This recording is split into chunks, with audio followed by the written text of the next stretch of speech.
สถานีวิทยุกระจายเสียงแห่งประเทศไทยจังหวัดเชียงใหม่ AM 1476 กิโลเฮิรตซ์สถานีวิทยุภาคภาษาชาติพันธุ์แห่งเดียวในประเทศไทยที่มีความทันสมัยเชื่อถือได้สร้างอัตลักษณ์กลุ่มชาติพันธุ์สู่สากล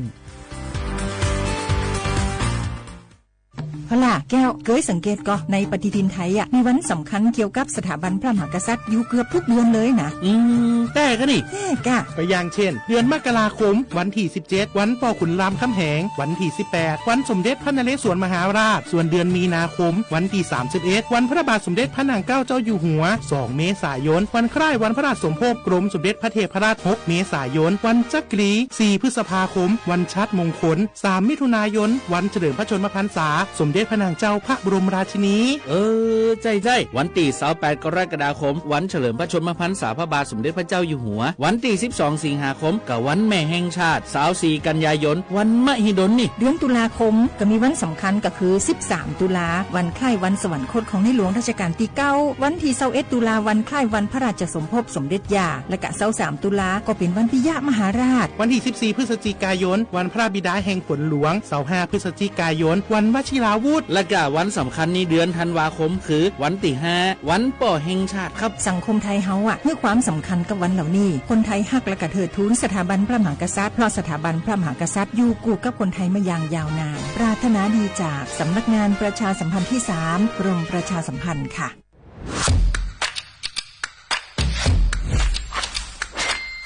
กลับมาแล้ววันนี้กับโครงการคนละครึ่ง plus รัฐออกครึ่งประชาชนออกครึ่งช่วยเศรษฐกิจไทยหมุนเวียนเติบโตถ้าเราช่วยกัน plus ต่อยอดให้เศรษฐกิจไทยเติบโตอย่างยั่งยืนด้วย5 plus plus ที่1เพิ่มช่วงอายุผู้เข้าร่วมโครงการจาก18ปีเป็น16ปี plus ที่2เพิ่มวงเงินใช้จ่ายจาก150บาทเป็น200บาทเพิ่มพลังซื้อของประชาชนเพื่อกระตุ้นการหมุนเวียนในระบบเศรษฐกิจฐานรากลดภาระค่าครองชีพ plus ที่3เพิ่มสิทธิพิเศษด้วยการดูแลผู้ที่อยู่ในระบบภาษีให้ได้รับสิทธิพิเศษมากขึ้นเพื่อสร้างแรงจูงใจให้ทุกคนร่วมอยู่ในระบบอย่างโปร่งใส plus ที่4เพิ่มโอกาสให้นิติบุคคลขนาดเล็กเข้าร่วมได้ให้ธุรกิจเติบโตเป็นกำลังสำคัญของเศรษฐกิจไทย plus ที่5เพิ่มทักษะใหม่เพื่อพัฒนาให้ร้านค้านำความรู้ใหม่ๆมาช่วยเพิ่มยอดขายลดต้นทุนเรียนรู้เติบโตและปรับตัวไปกับเทคโนโลยีใหม่เพื่อสร้างเศรษฐกิจที่แข็งแกร่งจากคนละครึ่งสู่คนละครึ่ง plus ไม่ว่าจะสั่งข้าวคนละจานชาเขียวคนละแก้วขนมเค้กคนละชิ้นหรือหลายๆชิ้นก็ใช้ส่วนลดได้ทันทีสูงสุดวันละ200บาทแถมใช้กับฟู้ดเดลิเวอรี่ก็ยังได้สำหรับประชาชนไทยอายุ16ปีเป็นต้นไปสมัครรับสิทธิ์ผ่านแอปพลิเคชันเป๋าตังวันที่ 20-26 ตุลาคม 2568สำหรับร้านค้าที่สนใจร่วมโครงการสมัครได้ผ่านแอปถุงเงินวันที่15ตุลาคมถึง19ธันวาคม 2568แล้วเตรียมพร้อมรับลูกค้าจากทั่วประเทศเพราะนี่คือโครงการที่คนไทยทุกคนช่วยกัน plus เพื่อให้เศรษฐกิจไทยโตไปพร้อมกันโครงการคนละครึ่ง plus ดำเนินการภายใต้เป้าหมายที่ชัดเจนของรัฐบาลในความต้องการกระตุ้นเศรษฐกิจลดภาระค่าครองชีพให้ประชาชนและยกระดับศักยภาพผู้ประกอบการไทยให้พร้อมในยุคดิจิทัลโดยยังคงยึดหลักความโปร่งใสตรวจสอบได้และป้องกันการใช้สิทธิที่ผิดวัตถุประสงค์คนละครึ่ง plus เพิ่มพลังเศรษฐกิจไทยพร้อมโตไปด้วยกัน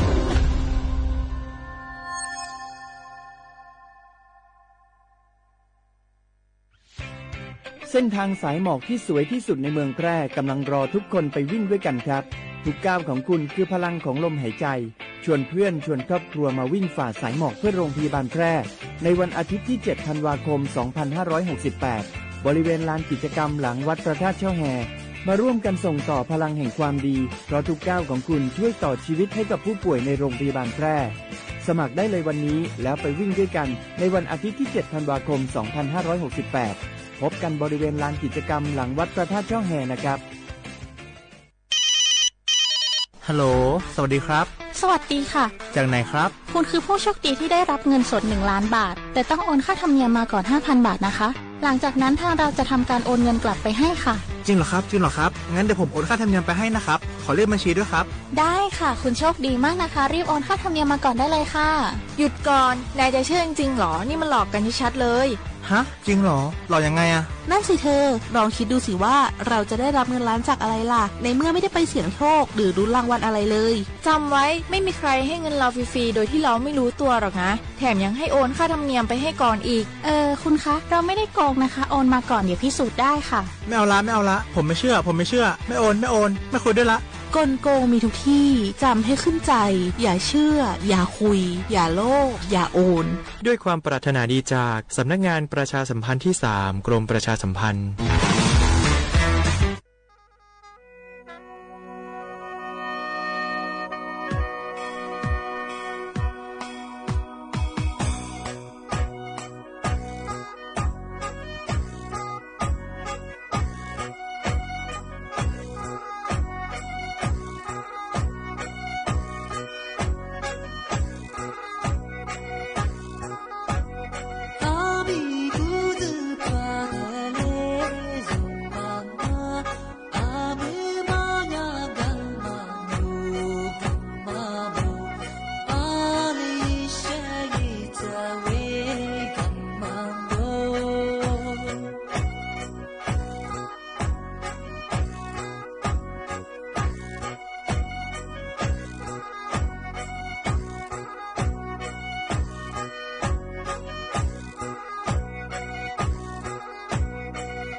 小花不然花啊，阿么啥你莫花你啥么啊我李松多子的话ไปแล้ว啊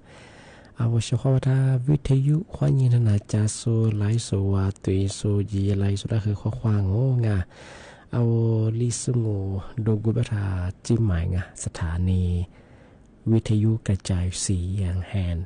ประเทศไทยจังหวัดเชียงใหม่วันดางะอาทิตย์ทาววิทยุอามาซาเมื่อจะมางบัญญายี่ระบบยา AM งะยี่ความถี่งบยี่คลื่นความถี่ยาที่ตัวลิฮาสิคือโชว์ขึ้นกว่าโจญาตัวละในแนวมันยาในแนวยาชมโมในแนวยาชมโมควานีจิมโมวะที่ขวาดวงอาจจะแบบที่มูลแบบคือหนีโมควานีสามโมวะที่ขวาดวงนี่ไม่ที่ยิงโอไม่ยาอาวลิซูอาบาอีแหนีไม่ยาอาวคือพารากาปรองอันนี้เป็นนี่เป็นมาคือเฮฮานี่จือโชนี่นี่เป็นมาคือนี่ยุโคนี่ตัวนี่จังหวะโคอวตารอันบาเป็นยังจือฮาจือชีนี่เป็นมาคือหนังหวานยังวันศุกร์ที่17เดือนตุลาคมพ.ศ. เป็นคือ2568สั้นไหนเป็นคือนาโชนี่วันนี้เป็นคือนายังไงนาโชนี่นานี่เป็นคือมีอันนี้เป็นคือวันหยุดที่จ้างที่นั่นเลยอาจจะเป็นว่าที่หน่วยงานอาจจะสภาสมามีกงอนหนึ่งงานราชการเป็นส่วนวันอยู่ยังสมบูรณ์อาจจะที่การที่ว่ามาสเป็นยังยิ่งเอาทุลาเยอะเป็นอาจจะยิ่งสุดแล้วเป็นว่าว่าที่หน่วยงานราชการว่าสภาสมามีกงอนยิ่งอาชีพที่จะผลิตต่อยคืออย่าอยู่เวลาจอดสิ่งไงนาทีนี้ว่าเนี่ยนางวันนี้สิ่งเอาวันเวลาราชการเป็นเนี่ยแน่แปลมุกเกิดว่านี้หรือว่าอะไรลิโมว่าเมื่อลิโมเกิดสืบไปจนทำมาแต่เจนเตยอย่างง่ายที่แบงก์ก็ไม่ยังไงนี่มีที่มูลค่านั่นคือถึงมาแต่ปีเมื่อสุดยอดช่างไงเอามาสาธิตว่าโครงการคนละครึ่งพลาดไงเอาล้างค้าเราทำไปยังมาคือเอามาสาอามีวัดสุดยอดมาคือไงแต่ปีเมื่อสุดยอดช่างไงที่มาสาวว่าโครงการคนละครึ่งไงเอาล้างค้าเปิดโซเอาจะเสมาวุฒิบกว่าโครงการมาละตาดึงใช่บางอย่างเกิดเราทำไปยังมาคืออย่างเดียวก็ละไม่ใช่ยังไงสงวนนี่เขาอย่างที่อาบัติมาแบบสิ่งหาสกุลยังสิบเปอร์เซ็นต์ไงเอาเราทำไปยังล้างค้าไงเอาล้างค้าเปิดโซบางอย่างอาจจะเป็นที่วุฒิญายุวุฒิญามาไงยุวุฒิญาโซเปิดเราทำไปยังมาไม่คือไงละโชสมัยยุฟลามาก็ยังไงชีจะช่วยไงที่ช้าเฮมือชิวะมันสติเดสมัยอะไรเงี้ยมาเฮยุวุฒิยังมาเงาบ้านได้ไม่ใช่ไงอาทิตย์ไม่ยากจะบอกเราเรียนยุดละมังว่าไม่ยังว่าชิมือกุตุชิฮาสัตว์ชัวที่ได้จอลงเอาเดี๋ยวเราเรียนคนละครึ่งไงเอาลังคาถึงไงอาทิตย์นี้คือก็ลายิบเบี่ยงไม่ยังไงเอายิบเบี่ยงไปถึงเนี่ยก็ลาโครงการคนละครึ่งเฟส5ไงมาเอาร้านค้าเอาราคาเปิดโซงเอายิบเบี่ยงไม่คือโชว์เฮียอาทิตย์ช่วงไงโชว์มือนี่ตัวนี่เฮียสิชัวสุดยอดไงยี่ร้านค้าละมั้งอาทิตย์ไปเรียกว่ายี่สิบมันก็ไม่ยังไงภาษามาส่งไม่ยังคือที่มือสิตัวลี่เฮียโชดสวัสดิ์ที่เราสิ่งไงมาคือเอาที่ล้างค้างเอายี่ล้างค้าเปิดโซระเบียบสมัยมังอาทิตย์ที่ถึงมาไม่ยังคือเอามาใส่เอามาใส่ไงปัจจุบันไงโซสมัยจะมันก็ไม่คือหลักสุภาพเป็นยังคือที่ช้าชิมือลี่เฮียวัดสวัสดิ์ตัวสิ่งไงอาทิตย์ยังบอกว่ากระทรวงการคลังยังไงเราล้างค้าเปิดโซสมัยโซแล้วเอาไว้แอดด้วยกบยิมยางไงเจ้าหลับเกณฑ์เงินขายมาแอดแบบเยี่ยมกว่ายิงว่ายิงใหญ่เยี่ยมมากกว่าไม่คือที่ช้ายิมมือที่เฮียวัดสวัสดิ์ที่ตัวชิงที่สิมาไม่คือเอาว่าสมัยยี่กันย่างของมาสู่กับกุนี้ตัวสอบย่อมว่าไงมาคือลองตัวสอบอยู่ไม่คือหัวตัวสายเฮียเฉียวสุดยอดบางงานบางงานก็ย่าตัวกุนี้มางอตัวใส่มางาแต่มาคือเอาโครงการคนละครึ่งไงเราล้างค้าเปิดสุดเป็นไงเราทำยังมาคือเดียเมชิเมียก็ละสงวนยี่พ่อเนี่ยคืออาบัติสิมาคือสิ่งหัดสิเป็นยังไงสกุลยังไง ทำมาแต่สุดที่ช่างที่ถึงมาโง่ไม่ยังทำมาคือญาสำนักงานตำรวจไซเบอร์ไงทุกญาตำรวจไซเบอร์ถึงมาเอาประชาชนถึงมาแจ้งเตยฝรั่งเอามาสาแบบเดียวช่วงระเบียนคนละครึ่งยี่จะมาขุดเจ้าวังญากลุ่มวิชาชีพมาคือเอาละโทฝรั่งเอาละยีลีน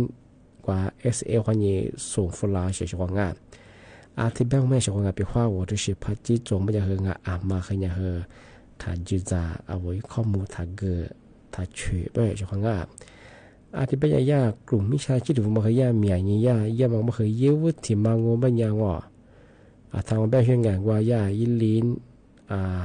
เอาว่าเราจะไปยามาสู่ฟลอชยังไงเอาข้อมางอเอาแล้วก็ยี่ตัวนี้คือไทยยี่ว่ายี่เป็นยังไงเวลามังทำไมเขาถ่ายยี่ชาวบ้านเขาพันยี่ไปเอาข้อมูลสุดเดียวยังไงทำไมที่ถึงมังงูเป็นยังว่าเอาเวลายี่แอดไงแอปพลิเคชันงอกระเป๋าตังค์สินสมาไงมายี่ปองกันแล้วเนี่ยเราติดตั้งยังมาจะยังไงเอาติดตั้งยังไม่เคยติดตัวบ้าเอาโทรศัพท์เขาย่าดงให้ยังมาคือจะยังไงsoให้ดูยังมางเอาไปข้อมูลเปลี่ยนมาแต่งมาคือจะมองที่จะมองก็เป็นยังคือแบบเดียวเอาเราโทรศัพท์ยังงงเนี่ยเจ้าหน้าที่กระทรวงการคลังไงเดี๋ยวโครงการคนละขึ้นมากว่าชิสุเป็นยังคือเราโทรศัพท์นี่แหละเราไปยังมาอังกฤษที่ยืนยันแชร์เป็นยังไงอันนี้เป็นเอาข้อมูลสุฝรั่งยาสมัยยากุลียเป็นยังไงทำมาคือจวงมาคือสมมติว่าไปข้อตุชิปัจจุบันเนี่ยทำไมยังคือลิยังเนี่ยเอาเจ้าหน้าที่บางงานมาคือเนี่ยกลุ่มมิชาชีงานทำมาคือทำมาแจ้งเตือนช่างงานเอาที่โครงการคนละครึ่งงมันเนี่ยโครงการคนละครึ่งเนี่ยโครงการรัฐบาลมาคือเรียกว่า SA คนนี้ลีที่มาสุฝรั่งยาชงไงที่ยังว่าเอารหัส OTP ไปคือไงมาเนี่ยก็จะงานมาเนี่ยมาทางกินไงที่นี้เจ้าหน้าที่รัฐบาลคือธนาคารคือเนี่ย OTP ส่งฝรั่งเกี่ยวฝรั่งไปเนี่ยคือทำมาคือมา做ของไงที่จะมาคือยิบเผยยิบปอกเนี่ยโซรัฐบาลยิบเผยยิบปอกเดียวกระทรวงการคลังเขายังสามารถมา做ไงทำมาเนี่ยคือปีข้อพ่อหมอคือเนี่ยคืออะไรอย่างคือเนี่ยกลุ่มวิชาชีพไงเราสมัครสมัครงานมาถึงมาปีมาที่แจ้งเตือนอย่างงานที่เป็นยาชของไงมาโกดิมาเราจะไปยังมาอย่างคือข้างเราจะไปยังมาไม่ยังไงเท่าประชาชนไงคนทั่วไปไม่ยังเคยหยิบซื้อยังค่อยหยิบซื้อฉุนยังไงเนี่ยฉุนมุขค่อยหยิบสักฟ้าสุดที่มัวสุดที่ดีคือเราจะไปยังสิ่งงานที่เป็นยังว่าเราจะไปยังมาอย่างยังไงแอดกระเป๋าตาวงไงเองกว่าเลยยังสิ่งไงยี่เบียมองว่าจะเคยยี่สิบกว่าเราได้ไปแบบเชื่อบ่ได้ไงเนี่ยก็เราหนูว่าโครงการคนละครึ่งไงเฟบซีลีควาดูความงัวควาดูว่าก็เราว่าโจมันจะเคยสามารถมาเชื่อได้ไงหนูว่ายี่แอดกระเป๋าตาจีจะเคยยิงยานตัวไงหนูว่ายี่กดรับสีติดการไปไงว่าภาษาสมัยว่ามันจะเที่ยวยี่สิบบุบังไงก็เราบอกว่าโซบอกว่าสมัยโซที่ยังจะมาใส่ยี่โคซื้อจุกโคพอบิลไม่เคยงานสมัยยังไงเดี๋ยวนี้จะยิ่งกว่านี้คือนี่จะฉุนเนี่ยสุดที่สมัยยังไงที่ไปจะงานมาไม่ดีใช่ไหมคือถูกความเบิดสุดละไงสุดแบบที่ดีปีมาเจนเตยอย่างง่ายมาโครงการคนละก็ได้ประวัติมาปีมาที่ดีสุดที่ช่างงานที่ไปเขามาสักที่ชวนรถเบย์อีเจ้าเจ้าไงถ้าชงมาแบบยังไงปีว่ามาตัวฝรั่งยังได้ยี่จอกกุลียเป็นยังไงทำไมคือถ้าอยู่ต่างกันไม่กลุ่มมิชาชีแกนคอสินเตอร์มางานมายาเตตำรวจไซเบอร์ทำมาแจ้งเตือนฝรั่งมากันยังแต่สมุทรของงานที่เป็นยังไงมาสาเคยได้ลิซูมุกวางตัวว่าชิฟวงอาชีพวัวชคนตัวย่าบ้านใหม่สมัครกี่บ้างย่าคือมุกวา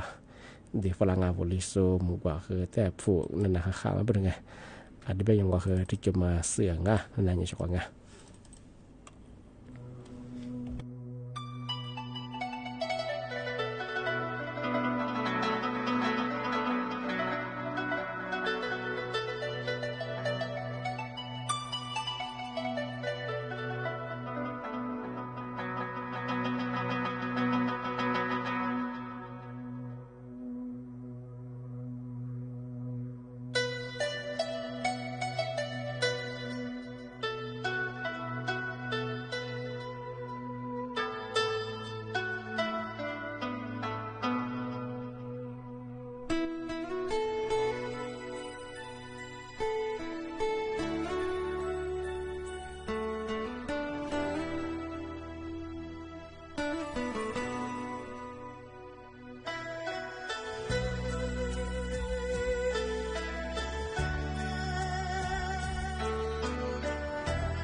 就我那国的可群下，我那木来你给我当，我那你暖我。你的哥哥，完了你的叔叔。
Nini so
天走，你是弄我的马女呗，天你的咋啥，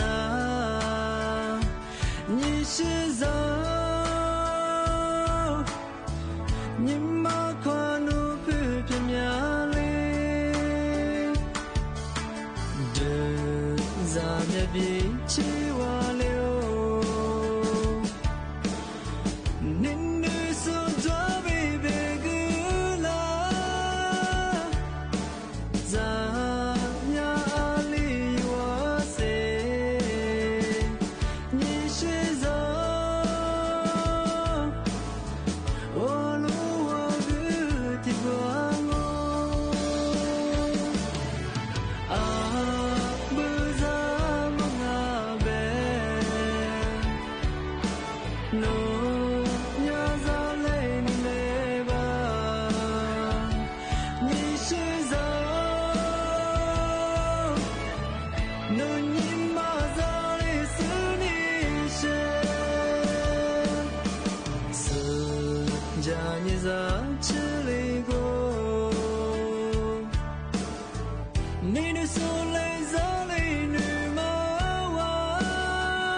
那了那次你们这个哎10几斤那次这个地比个小伙我的讲哎啊我拉出的火黄我们呀的火黄们呀啊我拉出我去的嘛做怕别呀别嘛和我去当哎嘛别嘛和拉出一些土一些你为的嘛别嘛和嘛做嘛和人家我去的嘛来查我去嘛别我们呀拉出个嘛和嘛别过哎我去别嘛我们呀的我们呀拉出个别啊，啊的对么哎，我觉得嘛我们家科学家小伙我拉出，特别呢的我们家小伙的个，我觉得嘛厉害，们家的别们家我觉得嘛可强，一起准备个哎，我觉得嘛们家强啊，我去前边呀啊里多的嘛，啊是啊里个两啊，们家啊我去前嘛说差吧，我去前嘛我们家小伙我面子差，啊我喜欢呢嘛和嘛最近小我们把我的别哎。些的我们家我的我那抓，些年的我们家我的那么做和啊我去的嘛，一有工哎，啊我的工资不少，啊我到我一起那抓，哎，我觉得嘛有，啊到做你钱啊，我小伙我和我去钱我们家哎，阿里钱和嘛表哎，我和阿里那次没多嘛，是我们家我那天是白个，的家的嘛。小伙我和生活家庭外面家庭嘛怕别个人吧家庭嘛人我拉出照片拉这个地咋着啊点可咋啊我和都让我哎照片身边哎拉这个地咋和吧我家哥家庭嘛我咋面白过和嘛啊小伙我那次票啊说我去钱嘛那个个当啊因为他主要啊阿里个别么人我去嘛一个奇迹别么人这里有的小伙伴，家庭忙哎，那么我是哎，大老年爸爸过年天都过个年，都啊点过个年哎，里面没的话嘛，而且你一对后年天你啊我就没，我去去瞧我哎，而且每个别啊么啥个大年哎，而且你吃饭，而且我们家没钱嘛还，而且每个家人把你生的花哎，啊我去的嘛如果对我也是有那么这样啊，我去的当我们家也没钱啊，说的吧哎，而且我们家小伙伴对不是我们呀啊，我去啊嘛，我去前我们呀10年哎，1年，那么和小伙我那天比个哎，我去个几么兄哎，啊我去前我们呀啊说来啥多哎，是家别家和小伙我40在过哎，啊的比一下，个40的嘛我们呀我得什么啊，这边们呀这么装哎，哎啊说对么可以嘛的，也来么嘛一么的，那次我们呀学人么一么的，也不有办法面子装。个小伙我那大小哎，小伙我啊，我那去叫我们家那个木桩哎，你前面对哎摸我，把米家和我说票是无过哎，办不到嘛哎，我票面无辜啊。这他妈没提呀，别我呀，小伙娃里边我别我还别那了，马看棒，哎别哎，啊我里送我家里边马看棒的嘛呀，啊我里送我别这呀嘎拉斯，哎别哎，嘎拉子嘎拉斯的嘛，嘎拉的嘛我别人小伙娃我一时还别哎，个一直和咱们一装那次一么和装哎，个一时还别，一时别么呀。啊，的黄木在上哎，啊，我们有还是和800米给我来讲说，去武将啊，那个人哎，是破个人个，啊，的呢，一里什么，一改什么武是装啊，搞了10天嘛，我们人小伙伴也的干别么人哎，路，啊，的你是去，啊，我让我们人啊的9个人哎，9个块9张啊，啊，的个，啊，我让啊，里边人小伙伴，搞了10天嘛，我们人的也搞。因此，那么个啊，名字叫他一个，第呀 ，Estor bit S 啊，点等个，啊点等嘛名啊，第呀 ，Tannin 啊点等个吃嘛，新一提子本呀，搞实际嘛，过维他命啊，名字叫，过维他命个嘛，本呀我只吃哇，第呀 ，Atopic 啊，本个 Atopic S 啊，什么治疗嘛，来一过去不香啊。啊，我拉出边么呀？伊为得每天子嘛中午边呀，个治理啥一下个嘛边呀拿来挂东哎，个那次也在跟我们小伙娃啊说边呢，第呀，啊面子光哎，啊我这个下哈是地震哎，啊说边呀伊是一些第9个当哎，啊我做业务里面他这个连的当啊，啊我里面我哎，那些呢啊我也搞啊，啊也些也搞的时候这个哎。而且提子专门别人我小伙伴ที่ยันมาโลกแล้วก็ปิดแล้วก็เปิดได้มั้งไงแล้วก็ปิดแล้วก็เปิดที่มันยังไป小伙伴学แบบเอา只的ว่าเอามันหัวที่มัน20多人拿嘛กู嘛เอากูมาเป็นยังยี่เอา下个说คนเนี่ยว่ายี่แล้วก็ปิดแล้วก็เปิดก็มาละก็ตรงไงกูมาจุงอ่ะเอาตรงนี้จากกูไม่กูมาคือไก่ดาที่เป็นว่าเป็นยังเอามือคือจะนักคว้าจุดช่างไงก็แล้วสุดที่มันไม่ไปกินเนี่ยเอาตรงมาคือ个啊，我们和只能挂的嘛，这里都哎，小伙伴那次特别别嘛，我们也是咋，啊嘛是呢，个地咋个呢个白咋，嘛是呢地和人才吃多和哈哎，他们和那次票嘛哎，小伙伴啊，我对你可以嘛，咋办嘛？啊，我没地都嘛啊，我没得一嘛啊，哎，小伙伴，我嘛没人哎，对你嘛也嘛他也哎，小伙伴。干了10天嘛，我们也说那次衣服了嘛，啊，你他说也有没啊，没都没地铁来你说和的衣服了，那次衣服了哎，啊说的也干了10天嘛，嘛看包没么呀，俺屋里说我们呀，啊我伢咋个伢别个说什么事哎，啊咋个咱也是啊，别啊体谅我，俺说伢那次呀，俺说别伢呀，啊我嘛看包的嘛，我们伢提也车别提了，他们俩去干了，啊去晃一想哎。吃辣吃一定的啦，什么在社会白的呀 ，cholesterol， 啊不是欢呢一次专门个嘛那个也，像爽啊，而且呢换当路线转哎，次买呀，次别的咋吃啊，真的，而且呢没吃那快乐哎，而且呢特别嘛别呀，一黑嘛苦我和一那包装嘛和也像喝凉啊，所以边哎，他们现在吃这个啊，要么人小伙我。的嘛看报别么呀，么的说嘛的xử理我们呀，咱人哎，啊为我就把别阿拉吃喝一堆堆嘛，啊我么过是哎，俺就做下在一直的去，而且把这把面啊，我一或者么嘛，可别把这把面哇，咕咕噜噜和适合我家么和装哎，该自个把哇，呀得了那的是我哎，啊对嘛你是这个哎，但是小伙一直这个，一直哩干的别么人忙么做哎，个子的嘛，一直的嘛我们呀小伙我。哎，他妈呀，做嘛苦哎！阿里个我和阿拉啊，我不吃苦哎！现在一直个么呢？这个么和么哎！啊，阿拉我妹里面我妹的话嘛，别小哎，我妹出妹啊，的话嘛，的话做quoi？哎，那干面一片个的喝了嘞哎！啊，的个一直我们也特别嘛，为我里孙伢哎，或者个打土壤啊，个一股子里干呗，一股子我们和吃我。哎，专门么做一股子呢，个吃个当个吃块个，因吃面，那做的表或者个打土壤哎，这么和那次票啊，是别人一吃不多做呢，啊我一吃一米的嘛了，吃着一个一吃一米一五喜欢那脏哎，一做一米的小么一帮啊，那次的嘛，这个是过去了，对，他们和小伙和干了自己嘛呀，个他们一说比我们这样也蛮看不哎，啊，屋里送个人里边，个他们可以哎，我没有嘛他也，啥里边哎，个他们和小伙和或者人哎，没得说过那第四的呀，说记录记那次了没呀？啊，我那次我这不怎么。我ที่เสบที่มาแบบว่าเฟซมอกกูไงมอกว่าจะเลยเฉลี่ยบอกว่าละคือจ้าไง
托过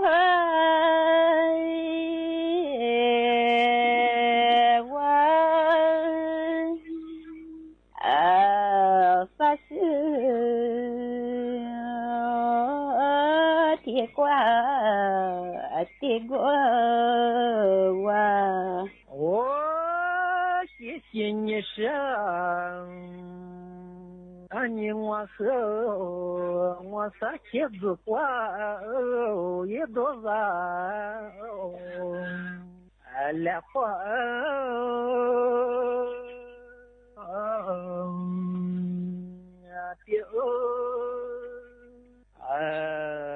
撒花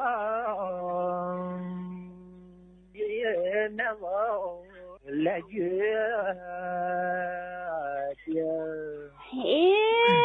你是我我的撒茄子花肚子来花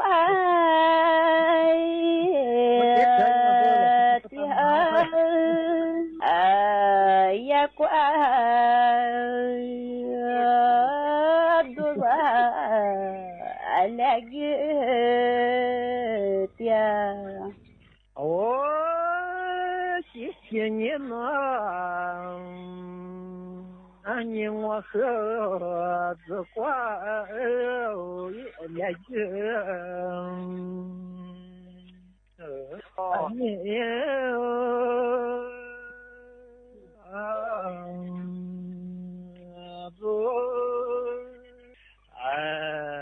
子花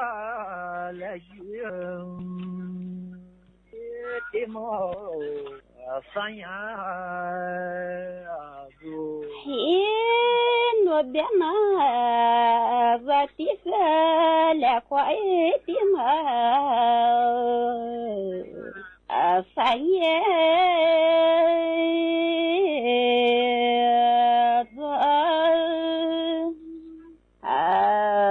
来月的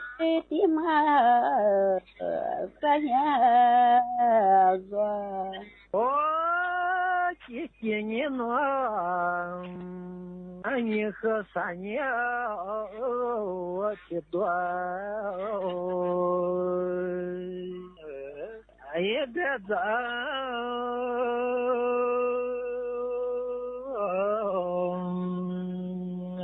老三年也的苗多接了你是我的反应许多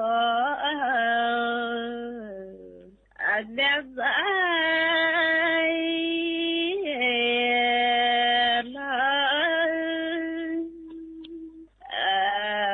发现前面多接了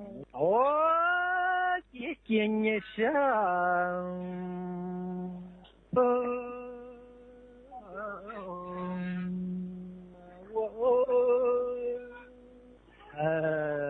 多接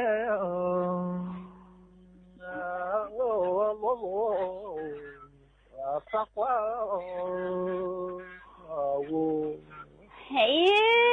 你是我我的在梦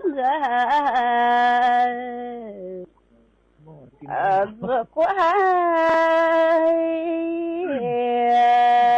我多点露露也怪我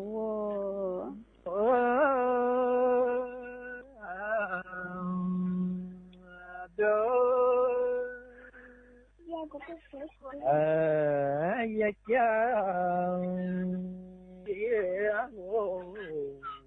我们呀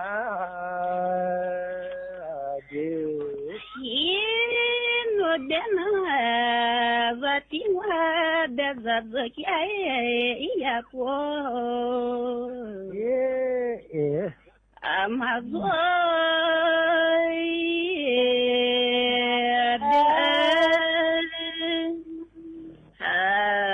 ya kya alo amaya dia Kienye no